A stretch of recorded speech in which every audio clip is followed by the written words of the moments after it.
चलिए एक और वीडियो में सभी का स्वागत है। ये काफ़ी छोटा वीडियो होगा। यहाँ पे सिर्फ एक हम बेसिक कॉन्सेप्ट यहाँ पे समझाने की कोशिश करेंगे जिन लोगों को इसके बारे में पता नहीं है। जैसे कि आपने देखा है समेशन के बारे में हम यहाँ पे डिस्कस करेंगे। तो समेशन बेसिकली क्या है और यहाँ इसका इस्तेमाल क्यों होता है, कैसे होता है, इसको हम सिम्बोलिकली कैसे डिनोट करते हैं, और ये जो नीचे वाला नंबर है ऊपर वाला नंबर है इसका मतलब क्या है। तो हम इन सभी चीज़ों के बारे में यहाँ पे हम डिस्कस करेंगे। तो समेशन का नीड जो है, ये सिंबल जो है वो इसीलिए आया क्योंकि मान लीजिए आपके पास 10 नंबर है, 1 से लेकर के 10 तक आपको लिखना है। ठीक है, तो आप कैसे लिखोगे? 1 + 2 + 3 + 4 + 5 + 6 + 7 + 8 + 9 + 10। मान लीजिए आपको बोला है कि 1 से लेकर के 10 तक, 1 से लेकर के 10 तक जितने भी नेचुरल नंबर्स है सभी नेचुरल नंबर्स का आपको सम लिखना है। ठीक है, तो आप इस प्रकार से लिखोगे। लेकिन अगर मान लीजिए किसी ने आपको बोल दिया कि 1 से लेकर के 100 तक जितने भी नेचुरल नंबर्स है उसका समेशन करिए आप। 1 + 2 + 3 + ... 100 तक लिखते लिखते 5-10 मिनट तो चले जाएंगे, ऐसे बर्बाद हो जाएंगे। तो इतना लंबा चीज अगर हमें इस प्रकार से लिखना होगा तो काफी जो है वक्त का नुकसान होगा और काफी जो है मेहनत का भी होगा, है कि नहीं?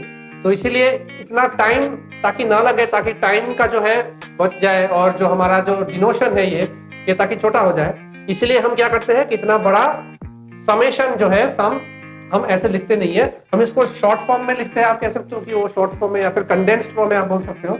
हम इस सिंबल का इस्तेमाल करते हैं समेशन।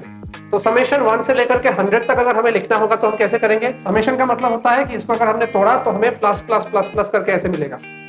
n लिख देते हैं, समेशन ऑफ n। ये n क्या चीज है भाई? n कहां से शुरू होगा? 1 से शुरू होगा, कहां तक जाएगा? 100 तक जाएगा। तो ये हो गया आपका शॉर्ट फॉर्म। शॉर्ट फॉर्म को अगर हम तोड़ेंगे तो क्या होगा? n, इसका मतलब होता है कि n की शुरुआत कहां से हो रही है? 1 से हो रही है, 1 से हो रही है। और समेशन सिंबल का मतलब होता है कि प्लस होगा हर नंबर के बीच, तो प्लस लिख दिया। n के बाद कौन सा नंबर आता है? 2 आता है। 1 के बाद 1 के बाद 2 आता है, उसके बाद क्या आता है? 3 आता है। ये कहां तक चलेगा? ये ऊपर में जो लिमिट दिया है, ऊपर में जो नंबर दिया है वहां तक चलेगा, यानी प्लस प्लस प्लस प्लस 100। तो इसको हम कंडेंस्ड फॉर्म में इस प्रकार से लिख सकते हैं ताकि समय बचे और लिखने में भी आसानी हो। ठीक है, तो उस प्रकार से यहाँ पे अगर दिया हुआ है आपको, मान लीजिए ये समेशन का सिंबल है, यहाँ पे n दिया है, n = 1 to 5 आपको दिया है, तो सिंपल कैसे तोड़ेंगे? शुरुआत कहाँ से हो रही है? 1 से हो रही है, तो 1 लिखिएगा। यहाँ पे बीच में क्या लिखेंगे? प्लस लिखेंगे। प्लस क्यों लिखेंगे? क्योंकि ये समेशन का सिंबल है। समेशन का सिंबल जब हम तोड़ेंगे उसको हम प्लस ही मिलेगा हमें। 1 के बाद कौन सा नेचुरल नंबर आता है? 2 आता है। उसके बाद कौन सा आएगा? 3 आएगा। उसके बाद 4, उसके बाद 5। 5 के बाद हम नहीं लिखेंगे क्योंकि आपका अपर लिमिट जो है 5 है। 5 से ज्यादा आपको लिखना नहीं। यहाँ पे देखिए ये थोड़ा अलग है, वेरिएबल के साथ हमने इसको लिखा है। यहाँ पे आप देखिए सफिक्स है एक आई, और यहाँ पे जो वेरिएशन है सिर्फ सफिक्स में आ रहा है, एक्स में वेरिएशन नहीं आ रहा है। तो यहाँ पे आप एक्स के जगह पे नंबर्स पुट नहीं कर सकते। एक्स के जगह पे 1 2 3 4 5 6 ये सब आप पुट नहीं कर सकते।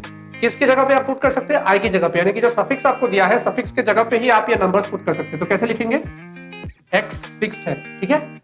आई की शुरुआत कहां से हो रही है? 1 से हो रही है, लिखिए 1 प्लस। प्लस क्यों? समेशन सिंबल इसीलिए। उसके बाद सेकंड आ गया आपका एक्स, फिर से एक्स आएगा क्योंकि एक्स वाला जो है उसमें कोई चेंज नहीं है। ठीक है, चेंज जो है सफिक्स में ही हो रहा है। 1 के बाद कौन सा नेचुरल नंबर आता है? 2 आता है। ठीक है, प्लस कौन सा आएगा? x3 प्लस ... कहां तक लिखेंगे? x 10 तक लिखेंगे। 10 क्योंकि अपर लिमिट है। i के लिए ये वेरिएशन है, ठीक है, x के लिए नहीं है, तो x आपको यहाँ पे रखना है। सिमिलरली अगर आपको बोला किसी ने 1/n के लिए लिखना है तो कैसे लिखेंगे? 1 का ऊपर वाला पार्ट कांस्टेंट है, यहाँ पे 1 में न्यूमरेटर पार्ट में कोई चेंज नहीं आ रहा है। चेंज अगर आएगा तो कहाँ पे आएगा? डिनोमिनेटर पार्ट में आएगा। डिनोमिनेटर कहाँ से शुरू हो रहा है? 1 से हो रहा है, तो 1/1 plus 1/2 plus 1/3 plus 1/4 plus ... plus 1/10 तक जाएगा। 10 क्यों?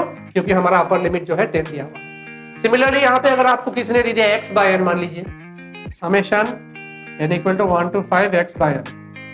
यहाँ पे दो वेरिएबल्स है हमारे x और n, लेकिन चेंज कहाँ आ रहा है? सिर्फ n में आ रहा है, x में चेंज नहीं आ रहा है। तो x जो है हमारा सेम ही रहेगा हर टर्म में। x सेम ही रहने वाला है, x में कोई बदलाव नहीं आएगा क्योंकि x के लिए यहाँ पे कोई चेंज नहीं बताया गया है। चेंज लेकिन n के लिए यहाँ पे चेंज आएगा। n कहाँ से शुरू होगा? 1 से शुरू होगा। 1 लिखिए यहाँ पे 2 लिखिए, यहाँ पे 3, यहाँ पे 4 और यहाँ पे 5। तो ये हो गया आपका समेशन का कॉन्सेप्ट। काफी एक छोटे वीडियो में हमने इस चीज को समझाने की कोशिश की है ताकि बड़े बड़े समेशंस ऐसे लिखना ना पड़े, ताकि हम छोटे मतलब एक कंडेंस फॉर्म में चीज को लिख सके, इसीलिए हम इस सिंबल का इस्तेमाल करते हैं। ये जो नंबर है नीचे जो आपको दिखेगा उसका मतलब है कि यहाँ से शुरू हो रहा है, और यहाँ जो है ऊपर का नंबर इसका मतलब है कि यहाँ पे खत्म हो रहा है। और यहाँ पे समेशन के बाजू में जो सिंबल होगा उसका मतलब होगा कि उसी सिंबल के अगेंस्ट पे हमें ये वैल्यूज बिठाने हैं, और दूसरे अगर कोई वेरिएबल्स हमारे एक्सप्रेशन में है तो वो चेंज नहीं होगा। जैसे कि ये यहाँ पे x में चेंज नहीं है ना, सिर्फ n में ही चेंज है, तो आपको देखना है कि यहाँ पे सिंबल जो है कौन सा वेरी कर रहा है, और अकॉर्डिंगली आपको ये बिठा के करना है। ठीक है, तो काफी आसान था ये कॉन्सेप्ट। उम्मीद है आप लोगों को पसंद आया होगा, और वीडियो को लाइक कीजिएगा, शेयर कीजिएगा, सब्सक्राइब कीजिएगा चैनल को, और अपने दोस्तों के साथ शेयर कीजिएगा। कोई डाउट हो तो कमेंट सेक्शन में